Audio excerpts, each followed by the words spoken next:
حضرت عباس علیہ السلام کون تھے؟ کربلا کے میدان میں انہوں نے بہادری اور دلیری کا مظاہرہ کس طرح سے کیا؟ آج ہم ان کی تفصیل جاننے کی کوشش کریں گے۔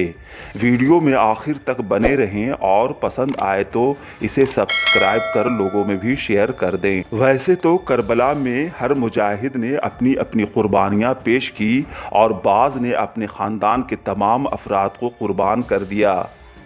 اجتماعی قربانی پیش کرنے والوں میں حضرت عباس علیہ السلام کا نام سر فہرست آتا ہے۔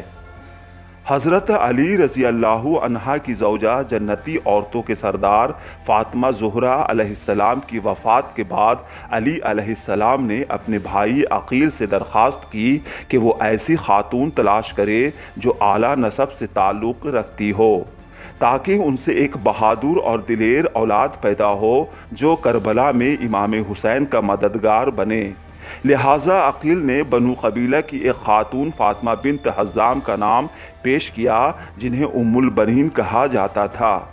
ان کا خاندان شرافت، پاکیزگی، سخاوت اور بہادری میں عرب میں سب سے مشہور قبیلہ تھا، لہٰذا امام علی نے ام البنین سے نکاح کر لیا اور کچھ عرصہ بعد سن 26 ہجری میں حضرت عباس کی پیدائش ہوئی، اور ان کی پیدائش کے بعد امام علی علیہ السلام نے بچے کو گود میں لیا اور ان کے کان میں اذان دی اور بازوؤں پر بوسہ دیا اور رونے لگے۔ جب ام البنین نے رونے کی وجہ پوچھی تو حضرت علی نے فرمایا، تمہارے بیٹے کے دونوں بازو میدان کربلا میں حسین کی مدد کرتے ہوئے تن سے جدا ہوں گے، اور ان کٹے ہوئے بازوؤں کے بدلے اللہ آخرت میں دوپر عطا فرمائے گا۔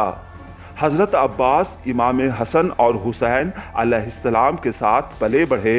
حضرت عباس بلند قامت اور خوبصورت چہرے کی وجہ سے انہیں قمر بنی ہاشم بھی کہا جاتا تھا۔ یہ اپنے بالکل والد کے مشابہ تھے۔ تیز اور بہادری میں لوگ انہیں دیکھ کر علی علیہ السلام تصور کرتے تھے۔ آپ کے حقیقی بھائیوں میں جناب عبداللہ، جعفر اور عمران تھے۔ تینوں بھائیوں نے اپنے بڑے بھائی کے حکم پر جام شہادت نوش کیا۔ جب یزید بن معاویہ سن 61 ہجری کو تخت نشین ہوتا ہے تو حکم دیتا ہے کہ حسین ابن علی کو حراست میں لے کر دمشق بلایا جائے اور بیعت کے لیے مجبور کیا جائے۔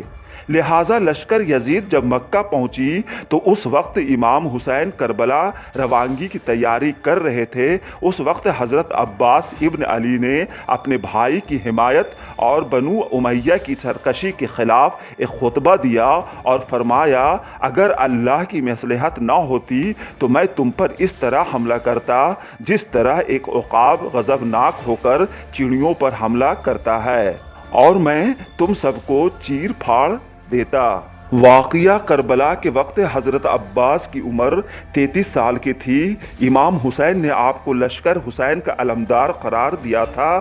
غرض امام مظلوم اپنے بھائی حضرت عباس 72 ساتھیوں کے ساتھ ایک محرم کو میدان کربلا پہنچے، جہاں 30,000 یزیدی فوج نے اس قافلے کو روک دیا اور فرات کا پانی ان کے لیے بند کر دیا۔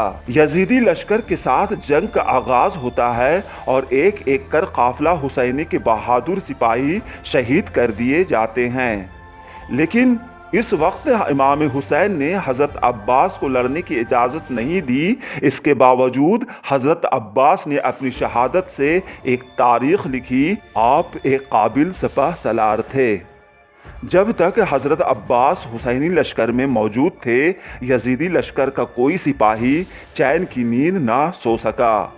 حضرت عباس کا اپنے بھائی امام حسین سے محبت کا یہ حال تھا کہ جب جناب ام البنین کا بھتیجا عبداللہ بن ابی محل اولاد ام البنین کے لیے ابن زیاد علیہ السلام سے فرمان لکھوا کر اپنے غلام کرمان کے ہاتھوں کربلا میں جناب عباس کو بھیجوایا تھا، جس کو دیکھ کر امام حسین نے بھی جناب عباس کو رخصت ہونے کی اجازت دے دی۔ لیکن جناب عباس علیہ السلام نے اس امان نامے کا جواب دیا، تاریخ کے اوراق میں ہمیشہ یادگار رہے گا۔ آپ نے فرمایا ہمارے ماموزاد بھائی سے کہہ دینا کہ ہم کو اس امان نامہ کی ضرورت نہیں، اس امان نامے سے اللہ تعالیٰ کی امان زیادہ بہتر ہے۔ یہ عباس علیہ السلام کی عظیم کردار کا نمونہ ہے۔ اس طرح آپ کو شب عاشورہ بھی امام عالی مقام نے ایک اور موقع دیا، یعنی جس وقت امام حسین علیہ السلام نے اپنے تمام رفقائے سے بیعت اٹھائی اور چراغ گل کر دیا اور عام اجازت دے دی کہ جس کا دل چاہے اس تاریکی میں چلا جائے۔ یہ لوگ صرف میرے جان کے دشمن ہیں، باقی کسی کے ساتھ تعرض نہ ہوگا۔ تو اس وقت بھی جناب عباس علیہ السلام نے سب سے پہلے جواب دیا، خدا ہمیں وہ روز بد نہ دکھائے کہ ہم آپ کے بعد زندہ رہیں۔ اگر ہم کو 70 بار بھی موت آ جائے اور زندہ کیا جائے تو ہمارا یہی جواب ہوگا۔ اور آپ کے تمام بھائیوں نے آپ کے اس جواب کی تائید کی۔ لہٰذا 10 محرم روز عاشورہ کو جب حسینی خیمے میں پانی ختم ہو گیا اور بچے پیاس سے رونے لگے اور امام علیہ السلام کی بیٹی سکینہ پیاس کی شدت سے بدحال تھی، جب حضرت عباس نے یہ منظر دیکھا تو ان سے رہا نہ گیا اور انہوں نے امام حسین کی اجازت مانگی اور دشمنوں کو جہنم واصل کرتے ہوئے شیر خدا کے شیر نے نہر فرات میں گھوڑا ڈال دیا، اس کی باگ ڈھیلی کر دی کہ پانی پی لیں۔ خود بھی سخت پیاسے تھے، مگر جب یہ خیال آیا کہ ان کی معصوم بھتیجی وہاں خیمے میں پانی کے انتظار میں ہوگی تو آپ نے چلو میں لیا پانی فوج یزید کی طرف اچھال دیا، دیکھو ہم تمہارے پہرے کے باوجود اپنی قوت سے فرات تم سے چھین سکتے ہیں۔ مشق بھری اور نکلنے لگے۔ بھاگا ہوا لشکر بھی جمع ہو گیا، ایک تو تھکے ہوئے، دوسرے پیاسے، اور چڑھائی کی طرف جانا کتنا مشکل ہوا کرتا ہے سمجھ سکتے ہیں۔ حضرت عباس علیہ السلام ترائی سے نکلے، کوشش تھی کہ کسی طرح بچوں تک پانی پہنچ جائے، مگر افسوس کہ پیچھے سے ایک شخص نے داہنے ہاتھ پر وار کیا، وہ ہاتھ کٹ کر گرا۔ عباس نے گرتے ہوئے علم کو دوسرے ہاتھ سے سنبھال لیا۔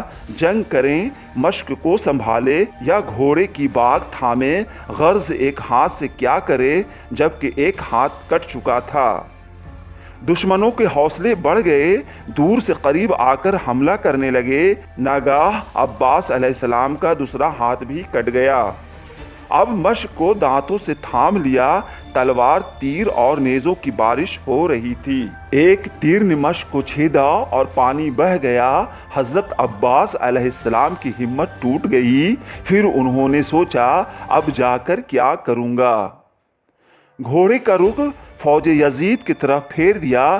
ایک آہ نکلی اور گر پڑے۔ ذرا خیال فرمائیے زمین پر کس طرح آئے ہوں گے۔ ہاتھ موجود نہ تھے کہ ٹیک دیتے۔ آواز دی کہ آقا حسین میرا آخری سلام قبول ہو۔ حسین علیہ السلام نے یہ آواز سنی، تلوار کو ہاتھوں سے پکڑے ہوئے میدان میں تشریف لائے۔ تھوڑی سی جنگ کے بعد حضرت عباس کے سرہانے پہنچ گئے۔ دیکھا کہ برابر کا بھائی زمین پر پڑا ایڑیاں رگڑ رہا ہے۔ فرط محبت سے سر گود میں رکھا۔ حضرت عباس علیہ السلام نے خواہش ظاہر کی کہ زیارت سے محروم ہوں، ایک آنکھ میں تیر پیوست ہے، دوسرے میں خون بھرا ہے۔ امام علیہ السلام نے خون صاف کیا۔ عباس علیہ السلام نے وصیت کی کہ آقا میری لاش خیمے میں نہ لے جائیں گے، مجھے سکینہ سے شرم آتی ہے، اور پھر ان کی روح پرواز کر گئی۔ امام علیہ السلام نے روتے ہوئے فرمایا آج عباس کی شہادت سے میری کمر ٹوٹ گئی۔ حضرت عباس علیہ السلام نے کربلا کے میدان میں دکھا دیا کہ حق کا ساتھ یوں دیتے ہیں۔ لوگوں کے لیے یہی پیغام تھا۔ جس نے آپ کو ہر طرح سے خریدنے کی ہر ممکن کوشش کی، افسری، دولت، شہرت، دوسری طرف فاقہ، پیاس، زخم اور پھر دنیا سے رخصتی، لیکن حق کے مقابلے میں آپ نے ان سب کو ٹھکرا دیا۔ پیاسا رہنا گوارا کیا، اپنی زوجہ کی دربدری پسند کی، لیکن حق کا ساتھ نہ چھوڑا۔ ہم تمام لوگوں کے لیے حضرت عباس علیہ السلام کی شہادت ایک کامل نمونہ ہے۔ آج بھی ان کی پیروی دنیا کی تقدیر بدل سکتی ہے۔ اللہ تعالی ہم تمام امتیوں کو حق پر چلنے کی ہدایت دے۔